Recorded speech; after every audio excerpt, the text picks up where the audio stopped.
बहुत गंदे गंदे थॉट्स आने लगे लाइफ के बारे में। मैं बोलूँगी नहीं क्योंकि नहीं बोलना चाहिए। 6-7 जनवरी को मैं कोविड पॉजिटिव आ गए। मैं बोल पाऊंगी नहीं बोल पाऊंगी आगे।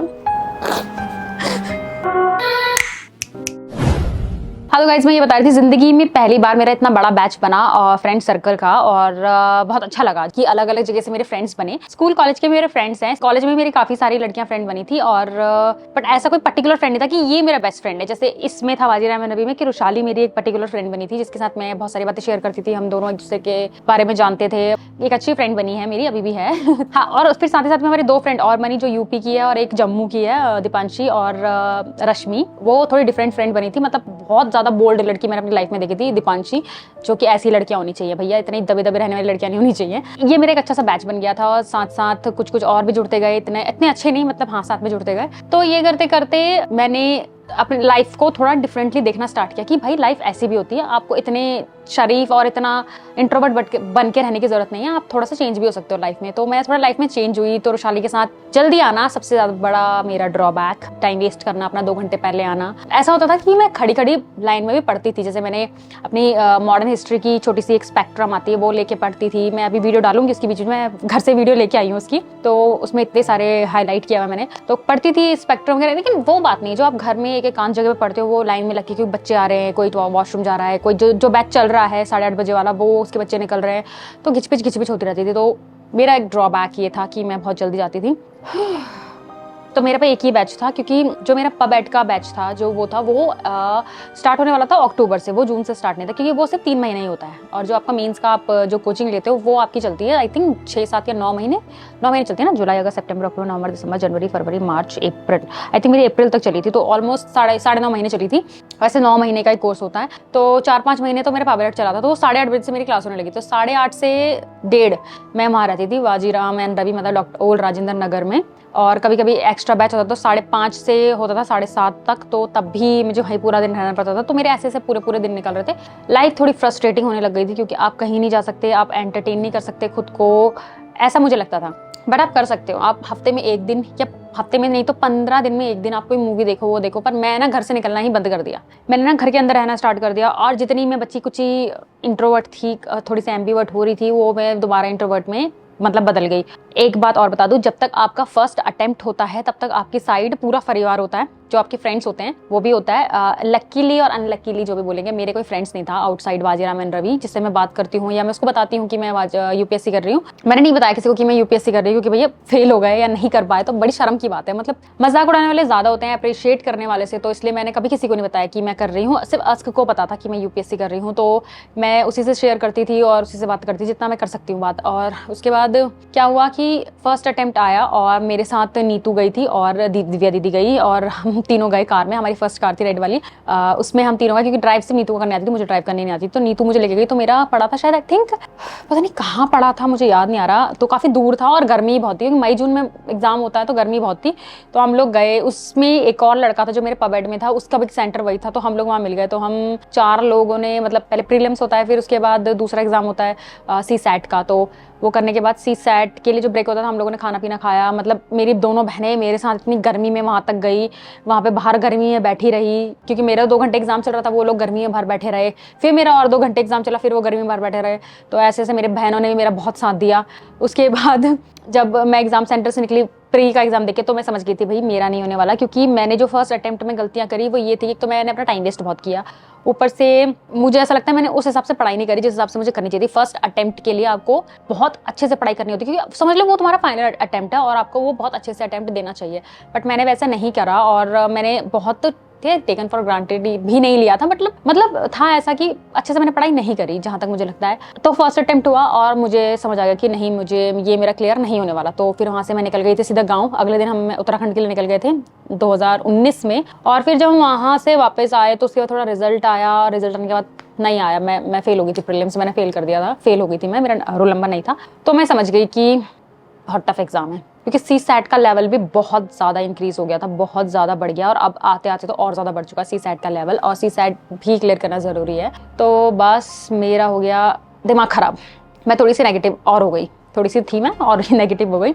जब तक आपका फर्स्ट अटेम्प्ट होता है ना, आपको फुल फैमिली सपोर्ट कर रही होती है, आप कुछ भी बोलो वो चीज़ आपका हो रहा होता है, वो हो रहा था। जैसे आप फर्स्ट अटेम्प्ट फेल करते हो ना, तो मैं किसी को ब्लेम नहीं करूँगी, क्योंकि अगर मेरे साथ में सामने भी कोई कर रहा है ना और वो नहीं पास कर पा रहा, तो हम सोचेंगे यार इसकी बस की नहीं है या ये नहीं कर सकता। तो कहीं ना कहीं मेरी फैमिली में थोड़ा सा ये फील आने लग गया, ऐसा मुझे फील हुआ कि अब वो वाली जो मुझे प्रिविलेज मिल रहा था, जो मुझे अच्छी चीज़ें मिल रही थी, वो थोड़ी कम हो गई। और जब सेकंड अटेम्प्ट आया 2020 में था, शायद जून में या मई में पेपर था, बट कोविड हिट कर गया 2020 में और सब कुछ बंद और पेपर पोस्टपोन हो गया 4 अक्टूबर को, जो कि मई जून में था।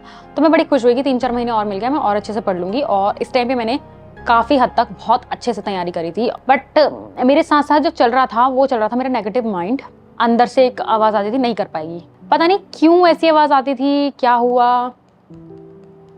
रोना नहीं है, मैंने लेंस लगा रखे हैं, अभी तो थर्ड अटेम्प्ट भी नहीं आया यार। हिट तो सेकेंड अटेम्प्ट आते आते ऐसा हो गया कि यार नहीं हो पाएगा, पता नहीं क्यों अंदर से ना बहुत नेगेटिविटी आ गई। तो मैंने फर्स्ट अटेम्प्ट जो था, जब मैंने फर्स्ट अटेम्प्ट दिया तो मेरे सारे फ्रेंड्स ने भी दिया था, जो बाजीरा मैंने भी दिया था, तो किसी का नहीं हुआ था। तो थोड़ा सा फिर एक होप थी कि ज़्यादा टफ पेपर था, सी सेट बहुत टफ था। ऐसे हम ब्लेम करते हैं ना दूसरी चीज़ों पे, अपने पे कोई ब्लेम नहीं करता, सब दूसरी चीज़ों पे करते हैं कि नहीं यार ये टफ था वो टफ था। ऐसे करते करते सेकंड अटेम्प्ट दिया अक्टूबर में, बड़ी मुश्किल से राष्ट्रपति भवन से बाहर निकले, क्योंकि बाहर तो खुल गया था बट राष्ट्रपति भवन बंद था। हम घर से बाहर ही नहीं जा सकते, हम वेट बढ़ गया, सब कुछ हो गया। तो सेकंड अटेम्प्ट देने गई अक्टूबर में और मेरे साथ इस बार अस्क गया, क्योंकि नीतू थी यहाँ पे ग्रेटर नोएडा में वीडियो के लिए, वो बाहर निकली थी तो राष्ट्रपति भवन लॉक हो गया था। तो उसके बाद वो नहीं थी, दिव्या दीदी जा नहीं सकती थी, क्योंकि घर में से सिर्फ मेरा एग्जाम है तो सिर्फ मैं ही जा सकते थे। तो मेरे साथ अस्क गया और वो बेचारा फिर 2 घंटे उसने वेट करा बाहर। वो मेरा सेंटर पास पड़ा था, लोधी रोड पे मेरा सेंटर पड़ा था, तो वो काफ़ी पास था, तो इसलिए कोई प्रॉब्लम नहीं थी। बट जब एग्जाम सेंटर से बाहर निकली तो बहुत ही 50-50 वाली उम्मीद थी कि नहीं होगा। उसकी ही पता नहीं क्यों ऐसे बहुत नेगेटिव हो गई थी मैं अंदर ही अंदर से। जब उसका रिजल्ट आया वो भी क्लियर नहीं हुआ, तो आप समझो कि मैं पूरी तरह से उस टाइम ही ऐसा हो गया था कि क्या करूँ, अब मेरे पास तो कोई बैकअप भी नहीं है। तो उस टाइम ऐसा हो गया कि कोई बैकअप नहीं है, अब मैं क्या करूँगी, मुझे कुछ समझ नहीं आ रहा। और मैं और फ्रस्ट्रेट हो गई, बहुत ज़्यादा फ्रस्ट्रेट हो गई, बहुत बहुत बहुत ज़्यादा। फिर घर में थोड़ा सा और माहौल बेकार हो गया, क्योंकि आप जब भी देखोगे ना, अगर कोई रिच फैमिली का बच्चा या बच्ची है, अगर वो पढ़ रही होती है तो फैमिली वाले सपोर्ट करते हैं फुली, क्योंकि उनको पता है कि उनके पास बैकअप है तो वो कुछ कर लेगी। बट मिडिल क्लास में ये होता है कि नहीं पढ़ रही यार, नहीं पढ़ रही, अगर फेल हो रही है तो इसका मतलब पढ़ नहीं पा रही है सही से।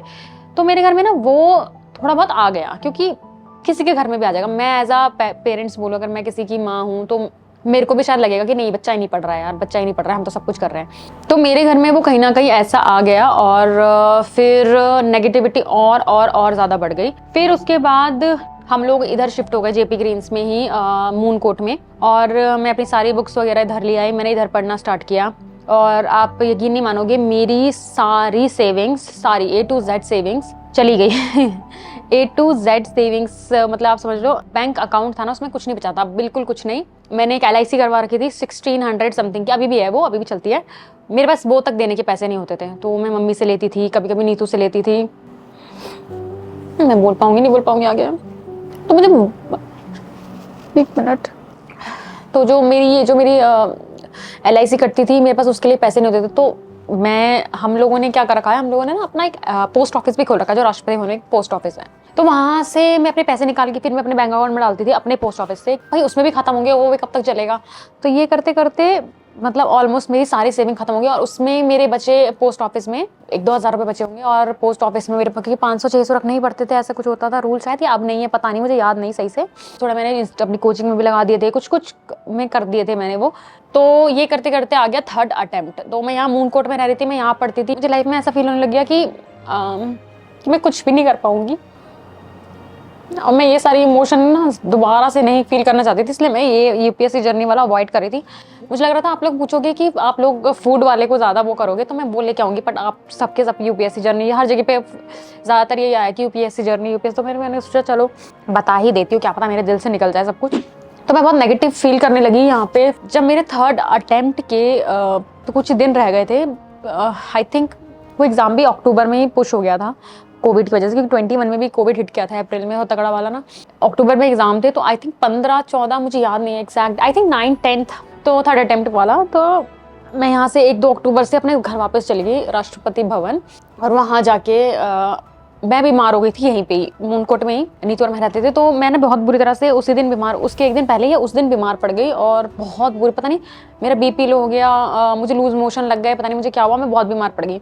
फिर यहाँ से मैं उस दिन मैं दवाई ववाई खा के थोड़ी ठीक हुई और ठीक होकर मैं कैब लेके वापस गई और वहाँ जाके जब एग्जाम से 2 या 3 दिन पहले मैं फिर बीमार पड़ गई। बहुत बहुत गंदा फीवर आया मुझे, बहुत गंदा। और मम्मी तब टूर पे गई हुई थी और घर पे कोई भी नहीं, मतलब दिव्या दीदी और मैं, हम दोनों ही थे। तो मेरी बड़ी तबीयत ख़राब हुई और मतलब बहुत बहुत गंदी वाली तबीयत ख़राब थी मेरी।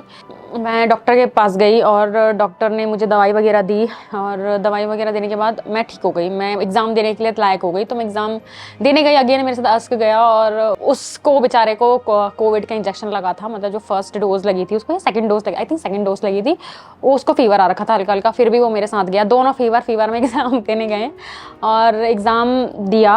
और आप यकीन नहीं मानोगे, एग्ज़ाम पेपर देखकर ही या नेगेटिव माइंड या कुछ भी कह लो, मुझे लगा ही नहीं मैं यूपीएससी के लिए बनी हूँ। मतलब बहुत दिल टूट गया उस टाइम पे ना, बिल्कुल ऐसा हो गया कि क्या कर लिया मैंने अपनी लाइफ के साथ। इससे अच्छा तो मैं कुछ भी कर रही होती, मैं वो जॉब ही कर रही होती या मैं कुछ भी कर रही होती।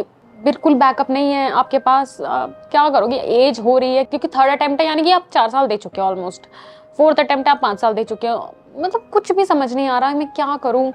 मैं बहुत फ्रस्ट्रेटेड फील करा। तो एग्ज़ाम से मैं बाहर आई और मैंने देखते ही बोल दिया कि इसको कि नहीं होगा क्लियर, इस बार भी नहीं होगा। उसको लगा बीमार थी तो पागल सी हो गई है। तो वो कहता है कि अरे नहीं होगा, हो जाएगा, क्लियर हो जाएगा, मुझे लगता है क्लियर हो जाएगा। तो वो बस ऐसे बोलता गया कि क्लियर होगा क्लियर होगा। फिर हम दोनों वापस घर आए और मुझे समझ नहीं आया मैं क्या करूँ। मैं साइड में रूम के आती हूँ। फिर वहाँ से मेरी फ्रेंड रुशाली का कॉल आया। उसने बोला कि उसने तो अटेम्प्ट दिया ही नहीं। और मेरी काफ़ी सारी जो फ्रेंड्स थी, फीमेल फ्रेंड्स, उनमें से भी काफ़ी लोगों ने अटेम्प्ट नहीं दिया था। हर्षवर्धन ने अटेम्प्ट दिया था, उसका भी क्लियर नहीं हुआ। और रुशाली ने सेकंड भी नहीं दिया था, शायद उसने फर्स्ट ही दिया था। सॉरी रुशाली, मुझे याद नहीं हो तो। बट एक चीज़ थी जो मेरे पास नहीं थी, उन लोगों के पास थी, उनके पास था बैकअप। रुशाली अभी टीचर है, उसने छोड़ दी यूपीएससी प्रिपरेशन और वो टीचर है। अगर कर भी रही होगी तो मुझे पता नहीं है, बट उसने काफ़ी सारे अटेम्प्ट नहीं दिए। उसने शायद 2 ही अटेम्प्ट दिए अभी तक, अभी 4-5 अटेम्प्ट हो जाते हैं हमारे, 6 अटेम्प्ट तो हो जाते हैं। तो उन सबके पास बैकअप था। हर्षवर्धन इंजीनियर है और जो ऐश्वर्या थी वो मैथ्स की टॉपर थी अपने कॉलेज की। तो उन लोगों के पास अपना अपना कुछ ना कुछ बैकअप था। बट बैकअप किसके पास नहीं था, वो मेरे पास नहीं था बैकअप।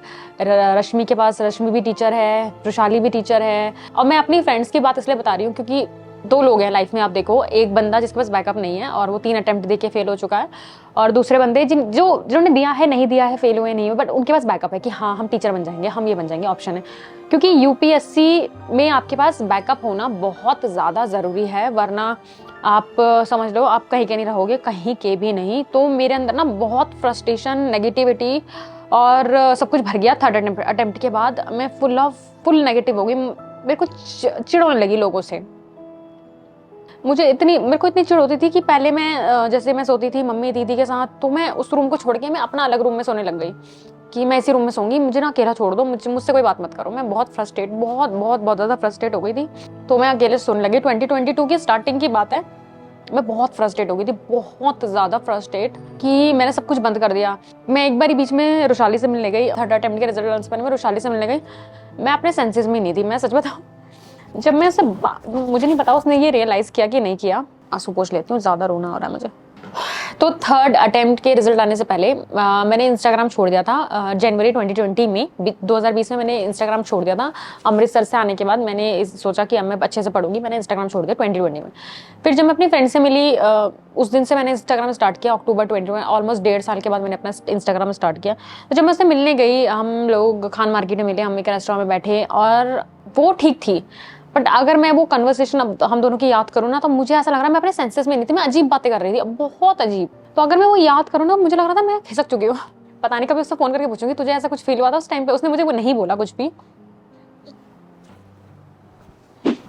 उसने मुझे उस दिन कुछ नहीं बोला। उसने ऐसे मुझे वो किया कि अरे तुम पास हो जाओगी तुम। मैंने बोला यार मुझे फीवर आ गया था एग्जाम से पहले, बहुत गंदा वाला, लूज मोशन हो गए थे, कुछ भी नहीं बचा था मतलब बॉडी में, ये है वो है। तो वो कह रही थी ऐसा होता है कि कभी बहुत अच्छा होने वाला हो ना, तो उससे पहले कुछ बहुत बेकार होता है। तो याद है मुझे उसकी अभी तक ये बात। तो मैंने बोला अच्छा ठीक है।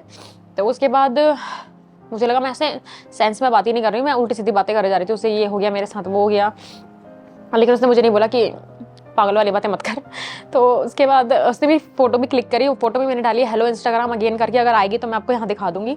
आप फोटो देख के सोचोगे कि मैं कितनी खुश हूँ, बट आपको नहीं पता मैं क्या सेंसलेस बातें कर रही थी अपनी फ्रेंड से।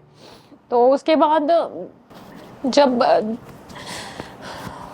फिर ये करते करते अक्टूबर 21 की बात है, फिर जैन 2022 आया, और जब जैन 2022 आया तो हमारा हर टाइम कोविड टेस्ट होता रहता था राष्ट्रपति भवन के अंदर। तो मैं पॉजिटिव आ गई, कोविड पॉजिटिव। ये कोई 7 जनवरी होगा या ऐसे कुछ 6-7 जनवरी को मैं कोविड पॉजिटिव आ गई, और हमारे घर को क्वारंटीन कर दिया गया कि घर से कोई बाहर नहीं जाएगा। मम्मी और दिव्या दीदी सबको बंद कर दिया। नीतू तब मूनकोट में रह रही थी, हाँ, तो बंद कर दिया। भाई भी बाहर रह रहा था तो बंद कर दिया। उसके बाद क्या बोलते हैं, मैं और ज़्यादा फ्रस्ट्रेट हो गई और मतलब रूम से भी बाहर नहीं आ सकती अब मैं और ज़्यादा फ्रस्ट्रेट हो गई। फिर मैंने बताया ना कि मैं उसी रूम में सोने लग गई, क्योंकि मैंने कहा चल यार यही ठीक है। मैं इतनी फ्रस्ट्रेट हो गई थी, मैं उसी रूम में सोने, मैंने उधर छोड़ दिया, वो रूम में जाना ही छोड़ दिया। मतलब धीरे धीरे ना सब कुछ बहुत खराब होने लगा, बहुत खराब। मैं कुछ भी करती थी वो सही चीज़ होती ही नहीं थी। मतलब मैं कुछ भी कर रही हूँ वो गलत होता था, हमेशा हर चीज़ में गलती हो रही थी। हर चीज़ में बहुत फ्रस्ट्रेशन, एंजाइटी, बहुत कुछ बढ़ता ही जा रहा था, कुछ समझ नहीं आ रहा था हो क्या रहा है। ये करते करते फेब आया। फेब में तो आप ये समझ लो कि फेब 2022 आप ये समझ लो कि मैं पूरी तरह से नेगेटिव थी, ऊपर से लेके नीचे तक। कुछ भी ऐसी चीज़ नहीं था मेरी बॉडी का जो नेगेटिव ना हो। बहुत बहुत बहुत नेगेटिव, इतनी नेगेटिव कि मैं सोचती हूँ मैं इतनी नेगेटिव क्यों थी। मुझे लोगों की बातें चुभने लग गई अब, कि कोई कह रहा नहीं हो पाएगा या कोई कुछ भी कह रहा है, मतलब मुझे ऐसा लगता था हर कोई मुझे जज कर रहा है। मुझे हर कोई जज करने लग गया है कि ये क्या करेगी लाइफ में, ये करेगी लाइफ में। बहुत गंदे गंदे थॉट्स आने लग गए लाइफ के बारे में। मैं बोलूंगी नहीं क्योंकि नहीं बोलना चाहिए। फेब 2022 मेरी लाइफ का सबसे गंदा फेज था। तो मार्च आते आते मैं इतनी नेगेटिव हो गई कि मैं क्या बताऊँ। होली आई, होली में मैं घर में अकेली थी, मैं बिल्कुल अकेली हूँ, मुझे कुछ समझ नहीं आ रहा मैं क्या कर रही हूँ। होली भी नहीं मनाई मैंने, और मैं पूजा कर रही थी सुबह नहा के, क्योंकि घर में दिया जलाना था, कोई था नहीं घर में।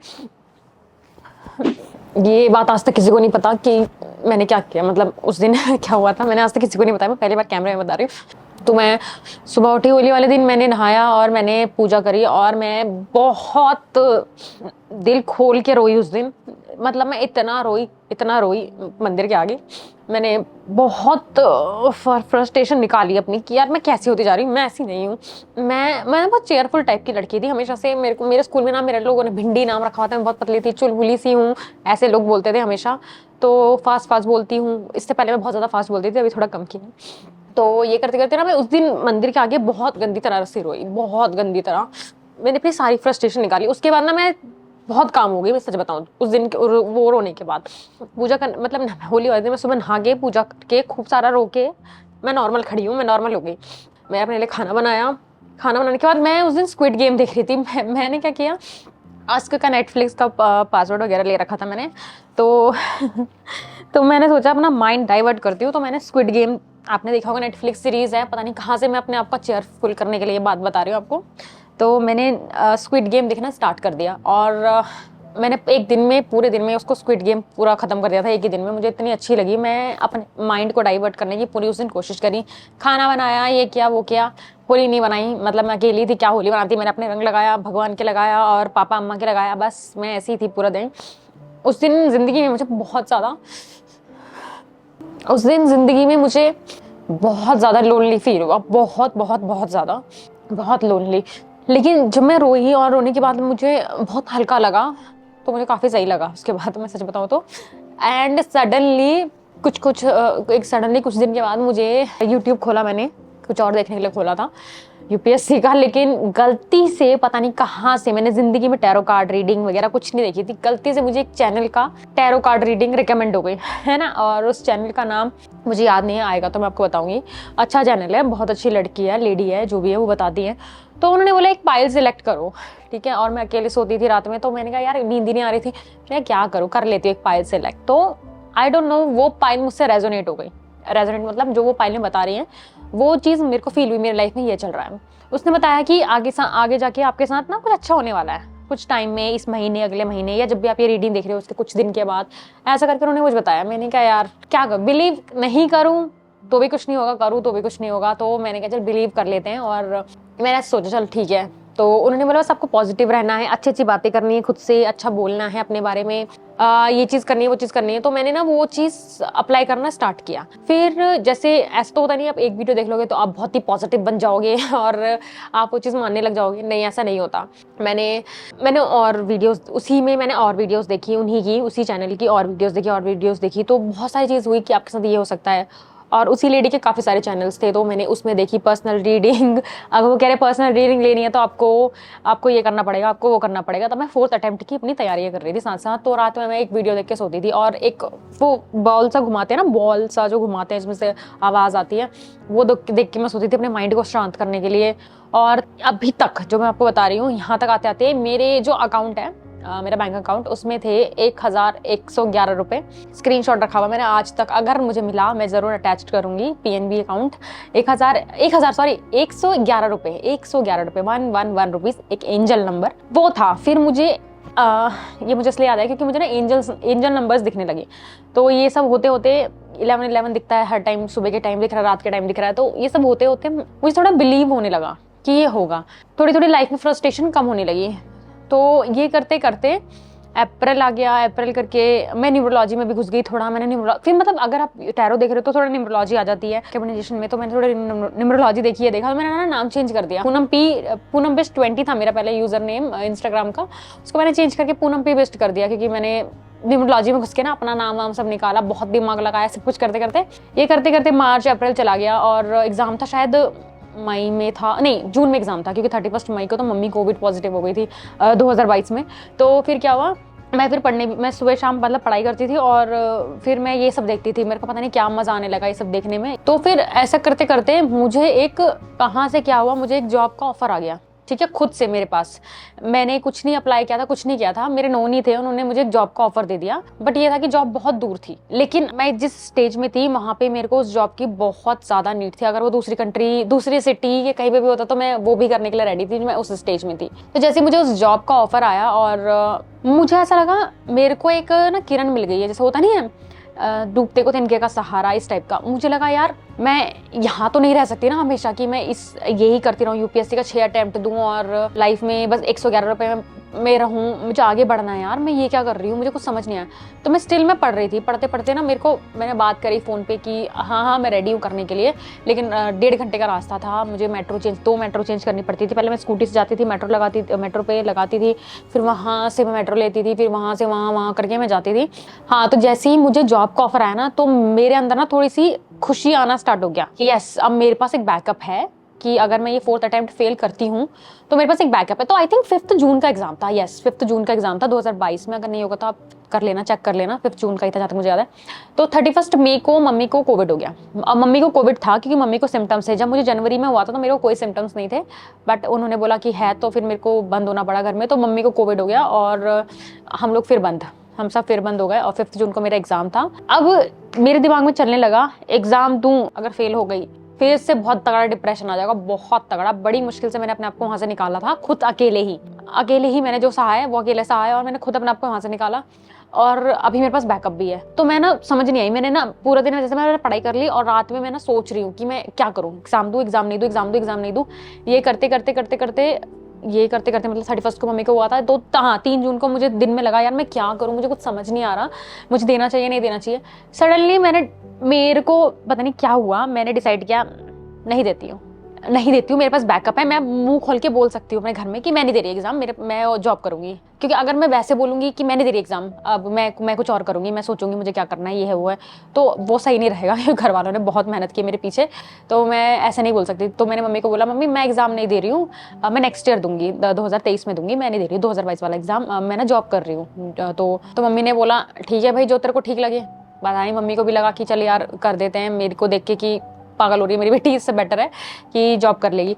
मतलब मम्मी को था कि नेक्स्ट ईयर तो कर ही देगी एग्जाम ये, पर भगवान को कुछ और मंजूर था। तो मैंने एग्जाम नहीं दिया और मैं बहुत खुश हुई, पता नहीं क्यों मैं बड़ी खुश हुई। मैंने उस दिन रात में भूल भुलैया 2 देखी और मैंने फिर मैंने 4 जून को भी थोड़ा बहुत पढ़ा, मैंने छोटे छोटे नोट्स भी बना रखे थे, तो मैंने पढ़ा। फिर भी मैंने बहुत सोचा, लेकिन अल्टीमेटली मेरा डिसीजन निकला कि नहीं देना एग्जाम। 5 जून को मैंने एग्जाम नहीं दिया।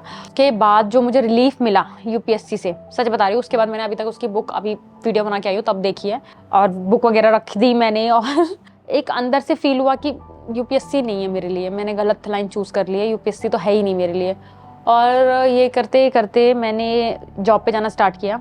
जॉब पे जैसे मैं जाने लगी, फर्स्ट आई थिंक 15-16 डेज तो मैंने छुट्टी भी नहीं ली, क्योंकि मेरे को इतनी फ्रस्ट्रेशन थी, घर से निकलना था बस मुझे। मैं इतनी फ्रस्ट्रेट थी कि मैंने छुट्टी भी नहीं ली फर्स्ट डे। फिर दीदी का बर्थडे जब आया था, मैंने थर्ड जुलाई से जाना स्टार्ट किया था, और मैंने सीधा 19 जुलाई को पहले छुट्टी ली थी, क्योंकि दीदी का बर्थडे था, तो मैंने उस दिन के लिए छुट्टी ली थी। मतलब मैं इतनी, आप समझ सकते हो मैं कितनी फ्रस्ट्रेटेड होंगी। और मैं इतनी दूर जा रही हूँ डेली, मैं रात में 8 साढ़े 8 तक घर आ रही हूँ, सुबह मैं निकल रही हूँ 10 बजे का था, तो मैं 8:30-9 बजे निकलती थी। तो मतलब ये सब करते करते मैं खुश थी अपनी लाइफ से। ठीक था कि मेरे पास जॉब है, मेरे पास पैसे आएंगे, मैं अपना LIC का बिल दूंगी, LIC को चुकाऊंगी, ये सब कर पाऊंगी। तो कहने का मतलब पूरा ये है, मैंने आपको पूरी लाइन टू लाइन स्टोरी बताई है। कहने का मतलब बस मेरा ये था, अगर मेरे पास शुरू में ही बैकअप होता तो मैं इतनी नेगेटिव नहीं होती अपनी लाइफ में, और मैं शायद अच्छे से पढ़ती कि यस मेरे पास बैकअप था। बट मैं ना बहुत प्रेशर लेके पढ़ती थी कि तेरे पास अब कोई बैकअप नहीं है, तू कर पाएगी नहीं कर पाएगी तो तू क्या करेगी। तो ये डर मेरे को हमेशा खाए रहा मेरी पूरी जर्नी में, और मैंने एक नेगेटिव माइंडसेट के साथ पढ़ाई करी यूपीएससी में, जो कि गलत है। अगर आपको कहीं से लगता भी है ना कि आप नहीं कर पाओगे, क्योंकि कहीं ना कहीं फीलिंग तो आती ही है, क्योंकि यूपीएससी के एग्जाम और इतने सारे लोग बच्चे जो दे रहे हैं एग्जाम, आप अपने आपको पॉजिटिव वाइब्स दो, अपनी बॉडी के बारे में पॉजिटिव बोलो कि हाँ तुम कर पाओगे, तुम करोगे, तुम करोगी, तुम करोगे, तुम करोगी, ऐसे करके ना पॉजिटिव वाइब्स में बोलो, जितना पॉजिटिव बोल सकते हो अपने लिए। जो कि मुझे नहीं पता था, ना ही मुझे किसी ने गाइड किया, तो मैं बहुत ज़्यादा नेगेटिव थी।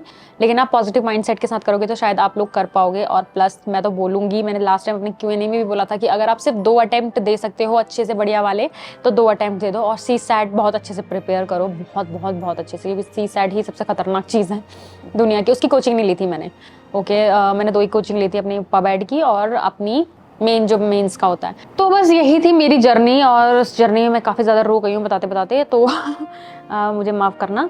हो जाता है जब बहुत सारी चीज़ें आपके साथ हुई हो ना और याद आ जाएं, तो काफ़ी ज़्यादा रोना आ जाता है, और मैं थोड़ी सी इमोशनल भी हूँ। बस यही था जो था, जहाँ तक मुझे याद है मैंने सब बता दिया आपको।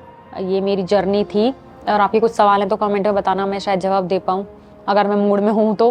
क्योंकि यार ये वाले जवाब है ना वो बहुत खतरनाक है। प्लस अब अगर आपके आसपास या आपके घर में कोई ऐसा है जो बहुत ही नेगेटिव है या नेगेटिव बातें करता है, और तो उसका कारण जानने की कोशिश करना कि वो क्यों नेगेटिव है। मतलब किसी को ना एकदम से जज मत करो कि अरे ये तो पागल हो गया, ये तो पागल हो गई, ये पता नहीं क्या बोलती रहती है, क्योंकि वो चीज़ गलत है। बट हाँ, थैंक्स, मैं भगवान को थैंक्स करना चाहूँगी, यूनिवर्स को थैंक्स करना चाहूँगी, और जहाँ से मुझे जॉब मिली मैं उनको थैंक्स कहना चाहूँगी कि वो मेरी लाइफ में सबसे राइट टाइम पे आए।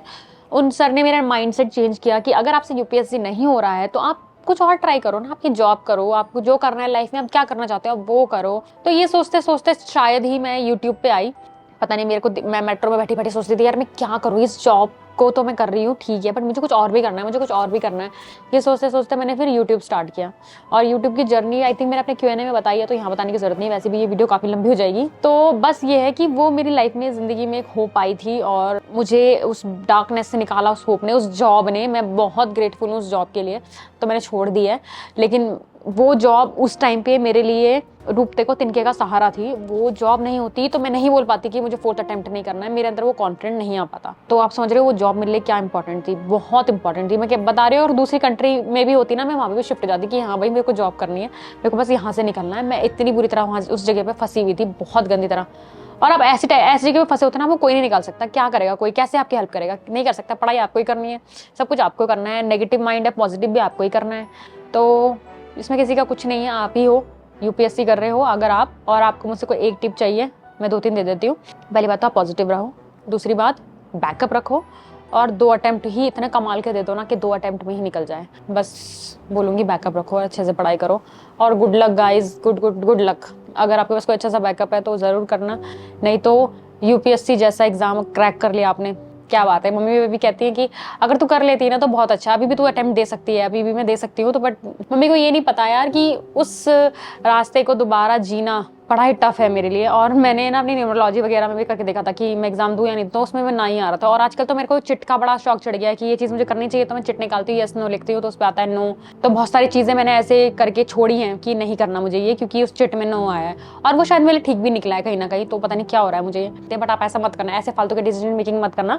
आप अपने आप से डिसीजन लेना कि आपके लिए जो सही है आप वो करो। बहुत ज़्यादा रोते हुए देख लिया आप लोगों ने मुझे, मैं कभी भी नहीं चाहती थी कि मेरा रोता हुआ फेस आए कभी भी। 2022 का जो मेरा हाफ ईयर था, जैन से लेके जून तक, बहुत गंदा था, बहुत गंदा। एक्सट्रीम एक्सट्रीम एक्सट्रीम गंदा। इतना मेरे फर्स्ट सेकंड थर्ड अटेम्प्ट गंदे नहीं होंगे जितना वो एक्सट्रीम गंदा मेरा आधा साल था। उसके बाद मैंने अपना आधा साल इतना अच्छा किया है ना, मुझे बहुत खुशी होती है कि मैंने अपने दिल की सुनी। पता है, मैंने कभी भी अपने दिल की नहीं सुनी। जैसे मेरे को किसी ने बोल दिया तो ये कर ले, तो मैंने वो कर लिया, वो कर ले, वो कर लिया। मैंने अपनी कभी दिल की नहीं सुनी। मैंने जहाँ जहाँ पे अपने दिल की सुनी है ना, मैंने नोटिस किया 2022 के बाद से, मतलब जून के बाद से, जहाँ जहाँ मैंने अपने दिल की सुनी है वो चीज़ बहुत सक्सेसफुल रही है, बहुत। मुझे अगर यहाँ जाना है और मुझे वहाँ की व्लॉगिंग करनी है, मुझे मना कर रहे हैं कि नहीं चलेगा, ये चलेगा, और लेकिन मैं गई हूँ और मैंने वो व्लॉग किया है और वो व्लॉग अच्छा गया है क्योंकि मैंने अपने दिल की सुनी है वहाँ पे। पता नहीं, और वो मैं बहुत कम सुनती हूँ, वो मेरी एक नेगेटिव साइड है, लेकिन अब मैं ज़्यादा सुनना स्टार्ट करूँगी। आप भी अपने दिल की सुनो, किसी की नहीं सुनो। और आपको जो करना है ज़िंदगी में, अगर आपको यूपीएससी करना है यूपीएससी करो, आपको यूट्यूबर बनना यूट्यूबर बनो, आपको फैशन डिज़ाइनर बनना फैशन डिज़ाइनर बनो, आपको जो बनना है आप अपने दिल की सुन के बनो हमेशा। याद रखो, पेरेंट्स का कह रहे हैं, कोई कुछ क्या कह रहे हैं, नहीं, जो आपको बनना है वो करो। अगर आप नहीं बन पाए ना वो चीज़ जो पेरेंट्स चाहते हैं, या आप समाज के उससे करके कर रहे हो, या जो भी कर रहे हो, तो फिर आप नेगेटिव होगे, आप डिप्रेशन में जाओगे, किसी का कुछ नहीं जाएगा। आप नेगेटिव दिखोगे, फिर लोग बोलेंगे नेगेटिव है, नेगेटिव है। इससे बेटर है आप अपने दिल की करो, जो आप चाहते हो आप वो करो। कैमरा इस साइड है, मैं स्क्रीन पे देख के बात कर रही हूँ। तो बस ये मैं आपको कहना चाहूँगी। आपको ये मेरी जर्नी कैसी लगी, आपको लगा मैंने सही से बताया नहीं बताया, मुझे ज़रूर बताना। और मिलती हूँ नेक्स्ट वीडियो में, उसका ही मैं आपसे पूछूंगी कि क्या बनाना है। और thank you guys for watching this video. आपको कैसा लगा? अगर आप मुझसे और कुछ जानना चाहते हैं, आप चाहते हैं इसका पार्ट 2 भी आए, तो वो भी बताना कि मैंने फिर यूट्यूब की शुरुआत कैसे करी। अगर ये सब आप जानना चाहते हैं तो मुझे ज़रूर बताना। मिलती हूँ नेक्स्ट वीडियो में। ओके, टाटा, बाय बाय। और मेरे फैक्ट वाली वीडियो देखने के लिए आप मेरे पूनम पिक्स चैनल पे जा सकते हैं, जिसमें मैंने अपने आप कुछ रैंडम फैक्ट्स बताए अपने बारे में, तो आप वहाँ पर जाकर देखना। ओके, टाटा, बाय बाय, सी यू।